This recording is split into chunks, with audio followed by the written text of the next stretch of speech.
And to answer that, I'm now joined from Ankara by Ali Taha Koç. He is the president of Digital Transformation Office of Turkey.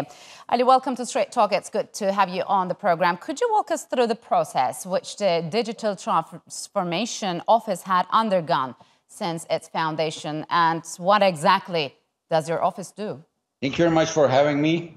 Actually, our main goal is to narrow down the gap between the technological developments and the public policies. So Turkey adopts a holistic digital transformation in terms of human capital, processes, and technology. This transformation can be accessed in 7 main dimensions, actually. I just want to elaborate a little bit more about the 7 dimensions. The first one is access. The second one is use, innovation, jobs, society, trust, and the final one is the market openness. The first policy dimension is access. I just want to talk about it a little bit more, but the International Telecommunication Union, the number of internet users has reached, according to the International Telecommunication Union, the number of internet users has reached 4.9 billion around the world. So it means that the two-thirds of the world is online, yet the rest remains offline. So as more people go online, the need for infrastructure increases as well. In Turkey, we are investing solely and hardly on broadband communication infrastructure. We are trying to increase the number of fiber connections going through the homes. Turkey is above the OECD average in fiber subscriber growth rate among all OECD countries. Digital transformation, what we know about it is that can only be achieved when there is high quality access to communication networks. I would like to also draw your attention one more thing about the digital government gateway of Turkey. It is the fast and secure access to our government services. Everyone all over Turkey can access 24/7 to this gateway. This year, we passed the 3 billion access numbers to this gateway. Let me rephrase this number. Every minute in Turkey, more than 6,000 people log into digital government gateway and getting their all government services. The second policy dimension is so important as well as the use of the digital technologies and data.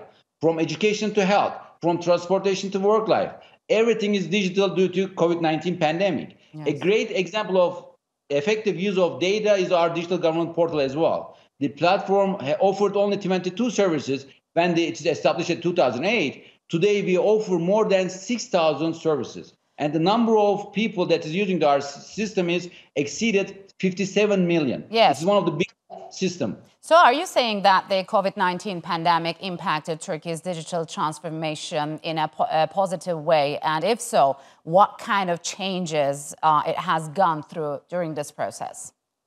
Sure, definitely. What happened is, actually, most of the people try to get familiar with the digital technologies, and they have to. So previously, the digitalization is some kind of a add-on value. But because of the COVID-19 pandemic, it becomes something that everybody has to do. So that's the reason that the number increased drastically. And of course, what be happening from the students to public employees to disabled, everybody is starting to use the digital services. For example, let me give you an example. 90% of our population uses this platform.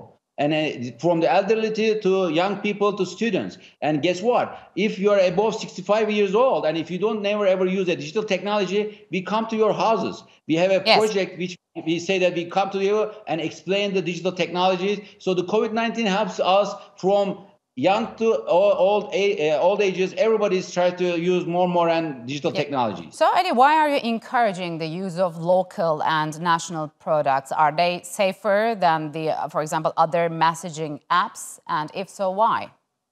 Sure, definitely. What happened is, in the last time that we talked, what we talk about is this alternatives, right?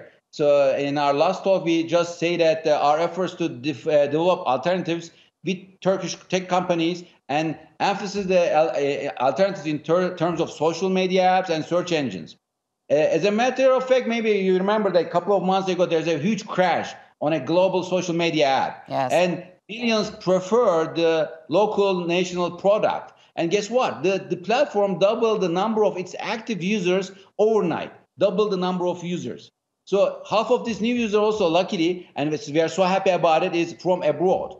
We have learned through experiences that we should not solely rely on a global international brands. We should definitely build our own brands. And Turkey is also a country where actually nowadays we are having our unicorns and decacorns, which is $1 billion and 10 billion companies in ICT sector. Look at, for example, in 2020, we have the Peak Games, the first unicorn of Turkey, a game software development company. And then after them, we have Getir, was valued around $7.5 billion, and game developer Dream Games exceeded $1 billion valuation. Yes.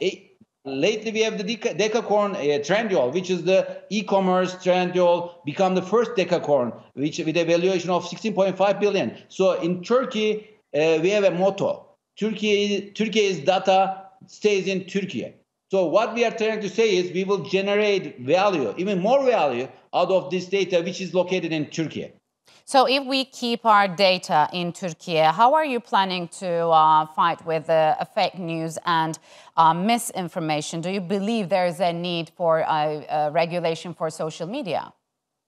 Of course, there needs to be, but at the beginning of the day, everything nails down to human, because the weakest link is the awareness. So first of all, you need to definitely regulate it, but in cybersecurity or misinformation, it boils down the people. So when you are listening or when you are reading a news, first of all, you need to question: maybe it can be not correct or wrong. So that's the reason that you need to start doing your homework at the beginning. Then after that, the regulation is going to follow up and then help you out. But the weakest link is the human factor. So even if you have the strong regulations, so if you don't make the weakest link stronger, you're not going to be a totally holistic approach. You cannot totally satisfy the needs of this big event. So that's the reason that they're saying that we need to educate one by one, from the high school, from the primary school, to educate the people that whatever you are reading or listening or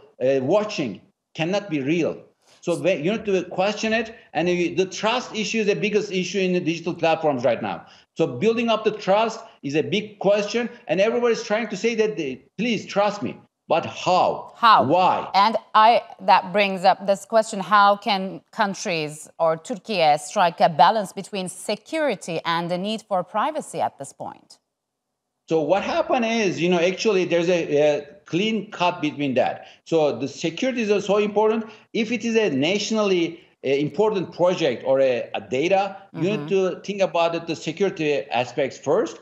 But if it is a common information or a common knowledge for everybody can access, then you need to talk about the privacy. So there's a clean cut between those two issues. But in Turkey, what we are doing is we are just asking the people not to listen only one platform. Okay. So even if you have the national products, please use the other products as well and compare. For example, I am going to ask you, for example, when all of our listeners who are going to home, instead of using one search engine, why don't you go and try to search their names with using different search engines, and then check the results?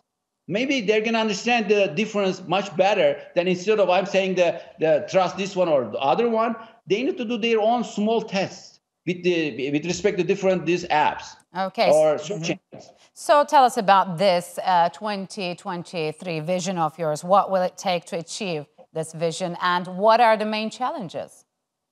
The main challenges is actually the digitalization is going to come in full force. So the labor market is going to be transformed. So right now, what we are working as a digital transformation office to transform the labor market, because everybody needs to come up with new skills. For example, artificial intelligence skills, coding skills. So lately, everybody's saying that everybody needs to know another language, right? So right now, we are saying that everybody needs to know a coding language. Everybody needs to know at least a little bit about the artificial intelligence. So that's our biggest challenge for the 2023 is to having from all the public sector to having this transformation with the new technologies. So everybody needs to be aware of what the AI is doing, because in the next 5 years, all of the applications, digital applications that we use is going to have inside AI, artificial intelligence.